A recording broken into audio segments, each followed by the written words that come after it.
I pull up, you know I be moving. Moving the floor and I'm cruising. The money I'm speaking is fluent. All of my business booming. Stacking my cash in abundance. Yo les postos, bienvenue dans cette nouvelle vidéo. C'est désormais officiel, Thomas Tuchel est le nouvel entraîneur de Chelsea. Un mois seulement après son départ du Paris Saint-Germain, l'Allemand va donc reprendre du service et les chemins du club de la capitale et de Tuchel pourraient possiblement se recroiser à nouveau dans les mois à venir. À Chelsea, Thomas Tuchel va retrouver des joueurs qu'il connaît très bien, à l'instar de Thiago Silva, son ancien capitaine au Paris Saint-Germain, mais aussi ses compatriotes allemands Kai Havertz, Timo Werner, Antonio Rüdiger, alors que le natif de Kulmbach aura donc la mission d'obtenir de meilleurs résultats avec les grosses dépenses effectuées l'été dernier. Il pourrait également être aidé par sa direction qui pourrait lui offrir d'autres renforts dans les mois à venir et si Tuchel venait se servir au Paris Saint-Germain. Pour cela, une première idée lui aurait d'ailleurs traversé l'esprit.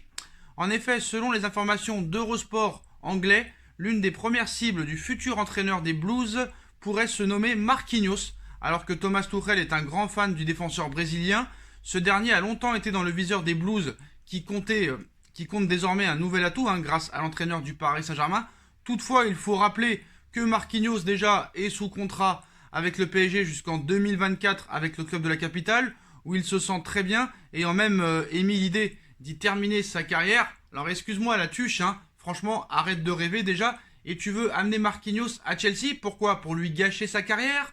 Pour le mettre milieu de terrain, ailier droit, ailier gauche, pourquoi pas attaquant, voire même gardien. Donc à un moment donné, un petit peu de sérieux, et il faut arrêter un petit peu de rêver, parce que le Père Noël n'a jamais existé.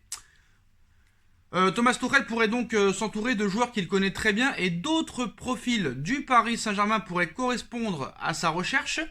Cela vaut notamment pour Idrissa Gueye, arrivé au sein du club de la capitale en 2019, le Sénégalais était l'une des demandes de l'entraîneur allemand, qui a longtemps fait le forcing pour le faire venir d'Everton, et alors que Gueye garderait une belle cote en Première Ligue, un retour de l'autre côté de la Manche ne serait pas à écarter, et quid aussi de possibles retrouvailles avec Julian Draxler l'été dernier, alors que le milieu de terrain allemand était poussé vers la sortie. C'est Thomas Tuchel qui l'aurait convaincu de rester au Paris Saint-Germain.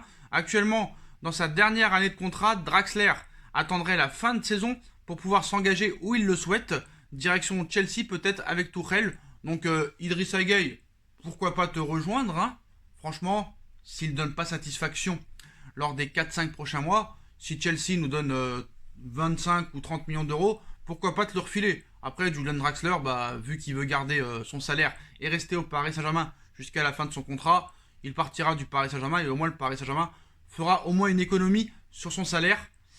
Ce sera un manque à gagner, vu que Draxler a été acheté 40 millions d'euros, mais au moins Paris fera des économies parce que Draxler ne sera pas prolongé. On enchaîne avec le dossier Dele Alli. Donc le PSG a fait un grand pas sur le dossier Dele Alli. Il y aura un accord maintenant entre les deux clubs, mais Tottenham n'a pas encore officiellement dit oui. Les Spurs et le Paris Saint-Germain ne sont pas très loin d'un accord pour le prêt de Dele Alli, mais les Spurs souhaiteraient d'abord lui trouver un remplaçant. Le Paris Saint-Germain ne lâche pas l'affaire pour Dele Alli. Désireux d'attirer le milieu international anglais, avant la clôture du mercato hivernal, le champion de France en titre poursuit les discussions avec les Spurs. Il y a quelques jours, Gaulle évoquait les difficultés rencontrées par le PSG dans ce dossier, mais les récents échanges ont permis de faire évoluer certaines choses. Comme l'a annoncé dans l'après-midi Fabrizio Romano, les négociations ont connu une avancée significative ces dernières heures. D'abord réticent à l'idée de voir partir Dele Alli, Tottenham a ouvert la porte. Les deux clubs seraient même très proches d'un accord sur la base d'un prêt payant sans option d'achat. Donc une idée d'abord exclue de toute discussion et qui semble acceptée maintenant par les Spurs. Donc de toute façon on savait, c'était tout dans l'intérêt de Lévy d'accepter. Donc Tottenham veut d'abord son remplaçant.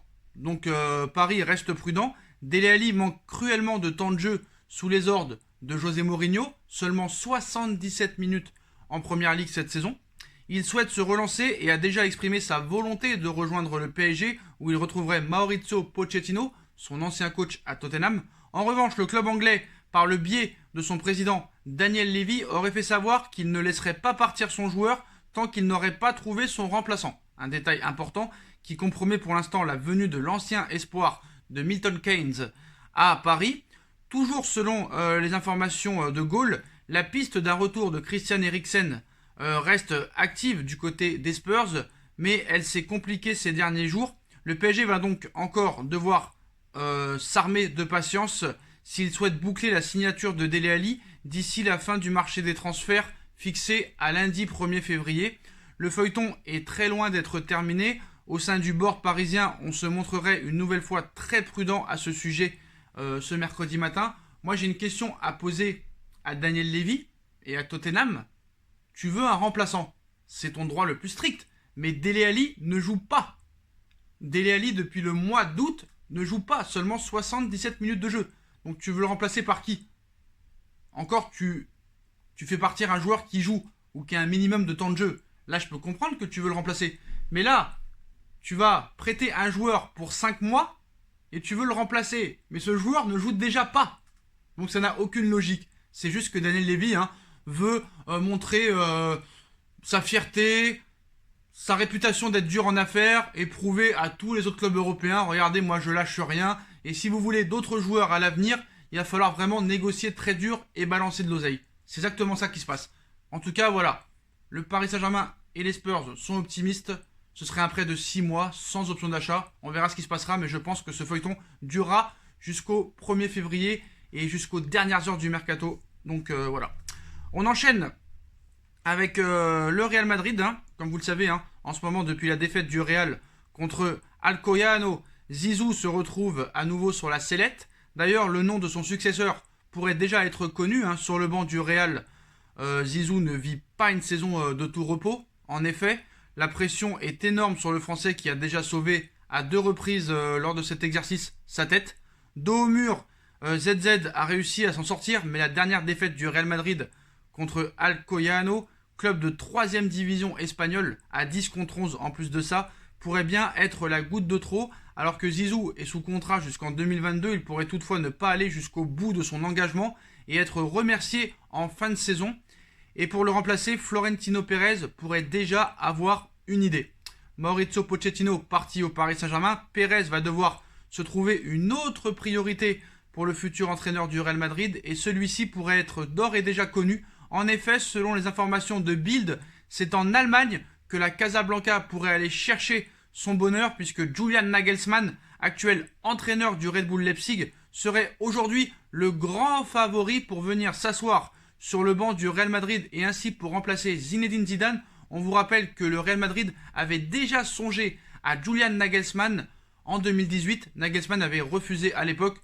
Moi je dis réellement que je suis assez fan de ce coach, même si je pense qu'il manque un petit peu encore d'expérience, mais ce qu'il a fait avec Hoffenheim, ce qu'il a fait et ce qu'il est en train de faire avec le Red Bull Leipzig est totalement remarquable. Après, Hoffenheim, Red Bull Leipzig et le Real Madrid, c'est un autre monde, c'est un autre sport. Voilà, au Red Bull, à Hoffenheim, t'as pas de pression, t'as la confiance des présidents, des dirigeants, t'as le temps pour travailler.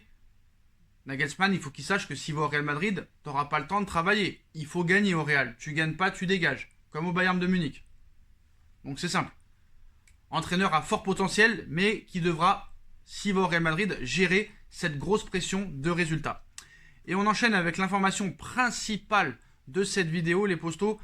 Libre à l'issue de la saison, Léo Messi est au cœur de toutes les rumeurs pour son avenir. Ce mardi, il a même été avancé que l'attaquant du FC Barcelone prenait des cours de français en vue d'une arrivée au Paris Saint-Germain. Une information démentie par l'entourage du joueur. Alors il faut faire très attention.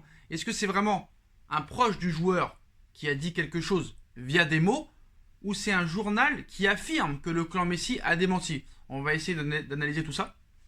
Alors qu'il voit son bail arriver à expiration avec le Barça, Léo Messi est en pleine réflexion pour son avenir.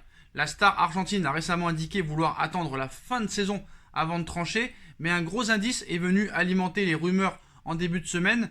Alors que le PSG est clairement positionné, le journaliste Geoffroy Garretier a révélé sur le plateau du Live Football Club diffusé sur Canal+ Sport que Léo Messi et son entourage prenaient actuellement des cours de français, un élément tout sauf anodin lorsqu'on connaît la situation de l'attaquant de 33 ans. Cependant, cette information a rapidement été démentie par les médias espagnols et non par le clan Messi.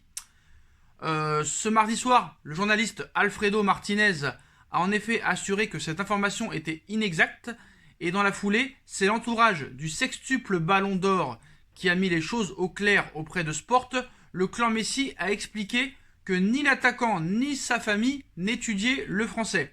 Démentant ainsi formellement les révélations de Geoffroy Garretier, Léo Messi n'aurait donc pris aucune décision pour le moment. Alors moi je veux bien que Geoffroy Garretier dise que Messi et sa famille apprennent le français, je veux bien que Alfredo Martinez dise le contraire, mais quand on nous dit que le clan Messi nie que Messi et sa famille apprennent le français, moi je veux entendre les mots du père, je veux entendre les mots de la femme, je veux entendre les mots de Messi. Là on est juste sur des spéculations de journalistes. Donc moi je crois ni l'un ni l'autre. Tout ce que je crois c'est que Messi est en fin de contrat dans 6 mois, que Nasser Al-Khelaifi, le président du Paris Saint-Germain, n'a pas démenti en direct sur le plateau de Cyril Hanouna, que Leonardo, à la mi-temps du match contre Montpellier, a dit qu'il fallait respecter Barcelone et que pour l'instant on ne parle pas de joueurs qui ne sont pas au PSG, donc il n'a pas démenti.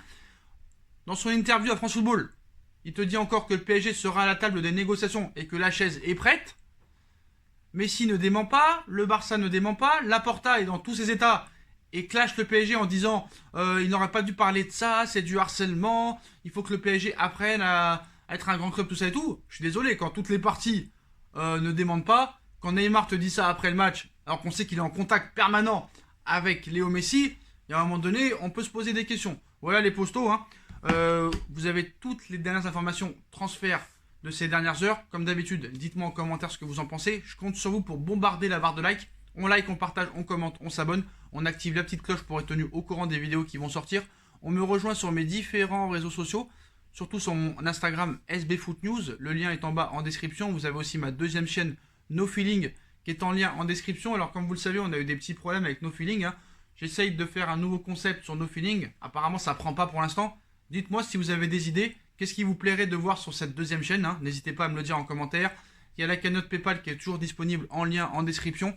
Voilà les postos. Je vous souhaite à tous une bonne continuation. Prenez soin de vous et à très vite pour une nouvelle vidéo les postos. Tchuss.